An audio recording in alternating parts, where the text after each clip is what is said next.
जय श्री राधे गोविंद। श्री हरिवंश। हमारी प्रयाजू हम सब पर अपनी कृपा दृष्टि सदैव बनाए रखे। आज हम इस वीडियो में वैशाख मास महात्म में अध्याय 6 सुनेंगे। इससे पिछले अध्याय में हमने वैशाख मास महात्म में अध्याय 5 सुना, जिसमें हमने मुनि शर्मा द्वारा वर्णित पाप प्रशमन स्तोत्र को सुना। और आज इस अध्याय में हम वैशाख मास में स्नान की महिमा सुनेंगे। सर्वप्रथम भगवान श्री गणेश जी अपने इष्ट देव और अपने गुरुदेव के श्री चरणों में वंदन करते हुए इस अध्याय को शुरू करते हैं। आप इस अध्याय को पूर्ण प्रेम भाव, श्रद्धा भाव और विश्वास से जरूर सुनिए। और अब हम शुरू करते हैं अध्याय 6। नारद जी से पाप प्रशमन स्तोत्र सुनकर प्रसन्न होते हुए राजा अम्बरीश जी ने कहा, हे मुने, आपके श्री मुख से भगवान की पवित्र कथा सुनकर मैं धन्य हुआ। अब आप कृपा कर मुझे ये बताइए कि वैशाख मास के व्रत का क्या विधान है। इसमें किस तपस्या का अनुष्ठान करना पड़ता है, क्या दान होता है, कैसे स्नान किया जाता है और किस प्रकार भगवान केशव की पूजा की जाती है। हे ब्रह्म ऋषि, आप श्री हरि के प्रिय भक्त हैं तथा सर्वज्ञाता हैं, कृपा करके मुझे ये सब बताएं। नारद जी ने कहा, हे राजन सुनो, वैशाख मास में जब सूर्य मेष राशि में चले जाएं, तो किसी नदी में, नदी रूप तीर्थ में, सरोवर में, झरने में, देवकुंड में, स्वतः प्राप्त हुए किसी भी जलाशय में, बावड़ी में अथवा कुएं आदि पे जाकर नियम पूर्वक भगवान श्री हरि का स्मरण करते हुए स्नान करना चाहिए। स्नान से पहले इस श्लोक को बोलना चाहिए। यथा ते माधवो मासो वल्लभो मधुसूदन प्रातः स्नानेन में तस्मिन् फलदः पापः भव। इसका अर्थ है, हे भगवान मधुसूदन, माधव मास यानी वैशाख मास आपको विशेष प्रिय है, इसलिए इसमें प्रातः स्नान करने से आप शास्त्रोक्त फल देते हो। कृपा कर मेरे सभी पापों का नाश कर दे। इस प्रकार कहकर मौन भाव से उस तीर्थ के किनारे अपने दोनों पैरों को धो लें। फिर भगवान नारायण का स्मरण करते हुए विधि पूर्वक स्नान करें। स्नान की विधि इस प्रकार है। विद्वान पुरुष को मूल मंत्र पढ़कर तीर्थ की कल्पना कर लेनी चाहिए। ओम नमो नारायण, इसे ही मूल मंत्र कहा जाता है। पहले हाथ में कुश लेकर विधि पूर्वक आचमन करें तथा मन को और इंद्रियों को संयम में रखते हुए बाहर और भीतर से पवित्र रहें।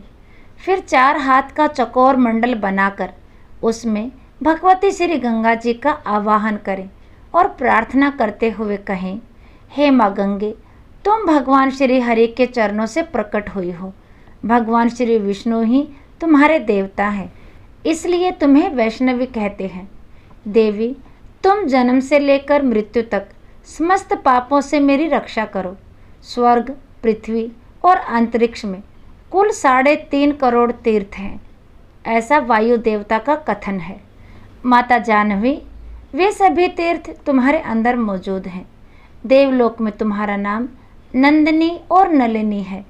इसके सिवा दक्षा, पृथ्वी, वेदगंगा, विश्वकाया, शिवा, अमृता, विद्याधरी, महादेवी, लोक प्रसादिनी, क्षेमकरी, जानवी, शांता और शांति प्रदायिनी तुम्हारे अनेकों नाम हैं। स्नान के समय इन पवित्र नामों का कीर्तन करना चाहिए। इससे त्रिपथगामिनी भगवती गंगा वहाँ उपस्थित हो जाती है। 7 बार उपयुक्त नामों का जप करके संपुट के आकार में दोनों हाथों को जोड़कर उसमें जल लें और 4, 6 या 7 बार मस्तक पर डालें। इस प्रकार स्नान करके पूर्ववत मृत्तिका यानी मिट्टी को भी विधिवत अभिमंत्रित करें और उसे शरीर पर लगाकर नहा लें। मिट्टी को अभिमंत्रित करते हुए इस प्रकार कहें, हे वसुंधरे, तुम्हारे ऊपर अश्व और रथ चला करते हैं। भगवान श्री विष्णु ने भी वामन अवतार धारण करके तुम्हें एक पैर से नापा था। हे मृतिके, मैंने जो बुरे कर्म किए हों, मेरे उन सब पापों को तुम हर लो। हे देवी, सैकड़ों भुजाओं वाले भगवान श्री विष्णु ने वराह का रूप धारण करके तुम्हें जल से बाहर निकाला था।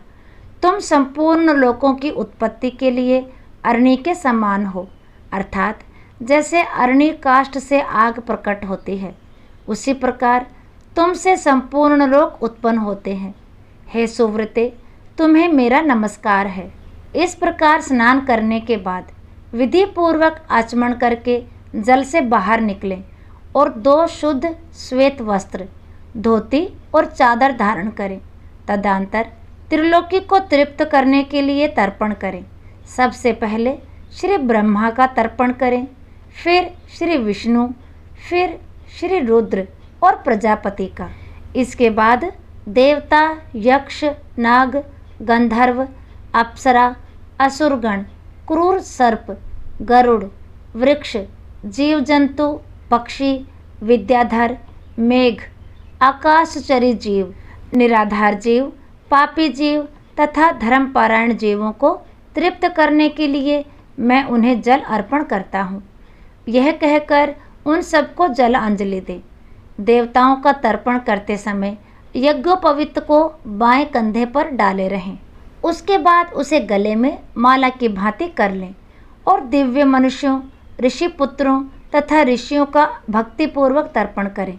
सनक, सनक नंदन, सनातन और सनत कुमार ये दिव्य मनुष्य हैं। कपिल, आसुरी, बोढ़ू तथा पंचशिख ये प्रधान ऋषि पुत्र हैं। ये सभी मेरे दिए हुए जल से तृप्त हों, ऐसा कहकर इन्हें जल दें। इस प्रकार मरीचि, अत्रि, अंगिरा, पुलस्त्य, पुलह, क्रेतु, प्रचेता, वशिष्ठ, नारद तथा अन्य देव ऋषियों एवं ब्रह्म ऋषियों का अक्षत सहित जल के द्वारा तर्पण करें। इस प्रकार ऋषि तर्पण करने के पश्चात यज्ञोपवीत को दाएं कंधे पर करके बाएं घुटने को पृथ्वी पर टेक कर बैठें। फिर अग्निश्वात, सौम्य, हविष्मान, ऊष्मप, काव्यवाट, अनल, बृहस्पत, पितामह आदि तथा मातामह आदि सब लोगों का विधिवत तर्पण करके कहें, जो लोग मेरे बांधव ना हों, जो मेरे बांधव हों तथा जो दूसरे किसी जन्म में मेरे बांधव रहे हों, वे सब मेरे दिए हुए जल से तृप्त हों। इसके सिवा और भी कोई जो प्राणी मुझसे जल की अभिलाषा रखते हों, वे भी तृप्ति लाभ करें। यह कहकर उनकी तृप्ति के उद्देश्य से जल गिराना चाहिए। इसके बाद विधि पूर्वक आचमन करके अपने आगे कमल की आकृति बनावें और सूर्य देव के नामों का उच्चारण करते हुए अक्षत, फूल, लाल चंदन और जल के द्वारा उन्हें यत्न पूर्वक अर्घ्य दें। अर्घ्य दान करते हुए इस प्रकार कहें, हे भगवान सूर्य, आप विश्वरूप और ब्रह्म स्वरूप हैं। इन दोनों रूपों में आपको नमस्कार है। आप सहस्त्रों किरणों से सुशोभित और सबके तेज स्वरूप हैं। आपको सदा नमस्कार है। भक्त वत्सल रुद्र रूपधारी आप परमेश्वर को बारंबार नमस्कार है। कुंडल और अंगद आदि आभूषणों से सुशोभित पद्मनाभ आपको नमस्कार है। हे भगवान, आप सोए हुए संपूर्ण लोकों को जगाने वाले हैं। आपको मेरा प्रणाम है। आप सदा सबके पाप और पुण्यों को देखा करते हैं। सत्यदेव, आपको नमस्कार है। भास्कर, मुझ पर प्रसन्न होइए। दिवाकर, आपको नमस्कार है। प्रभाकर, आपको नमस्कार है। इस प्रकार सूर्य देव को नमस्कार करके 7 बार उनकी प्रदक्षिणा करें। फिर द्विज, गो और स्वर्ण का स्पर्श करके अपने घर में आएं। वहाँ आश्रमवासी अतिथियों का सत्कार तथा भगवान की प्रतिमा का पूजन करें।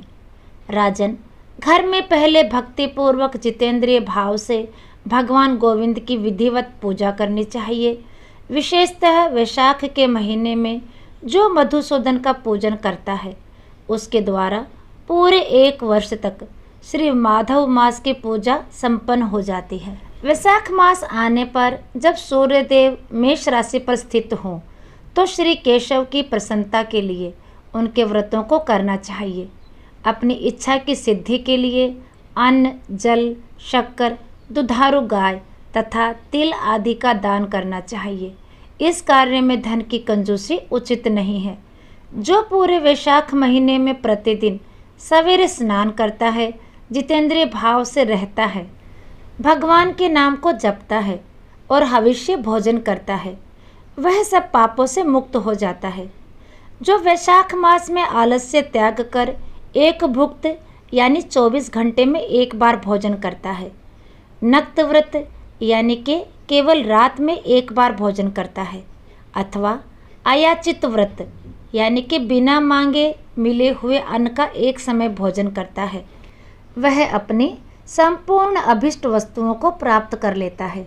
वैशाख मास में प्रतिदिन 2 बार गांव से बाहर नदी के जल में स्नान करना, हविष्य खाकर रहना, ब्रह्मचर्य का पालन करना, पृथ्वी पर सोना, नियम पूर्वक रहना, व्रत, दान, जप, होम और भगवान मधुसूदन की पूजा करना, ये नियम हजारों जन्मों के भयंकर पाप को भी नष्ट कर देते हैं। जैसे भगवान माधव का ध्यान करने पर सारे पाप हर लेते हैं, उसी प्रकार नियम पूर्वक किया हुआ माधव मास का स्नान भी समस्त पापों को दूर कर देता है। वैशाख मास महात्म्य में अध्याय 6 समाप्त हुआ। इसके आगे का वृत्तांत हम अध्याय 7 में सुनेंगे। वो अध्याय भी आप अवश्य सुनिए। तो आज का वीडियो यहीं तक, फिर मिलेंगे अगले वीडियो में। तब तक के लिए सभी को प्रेम भरी राधे राधे।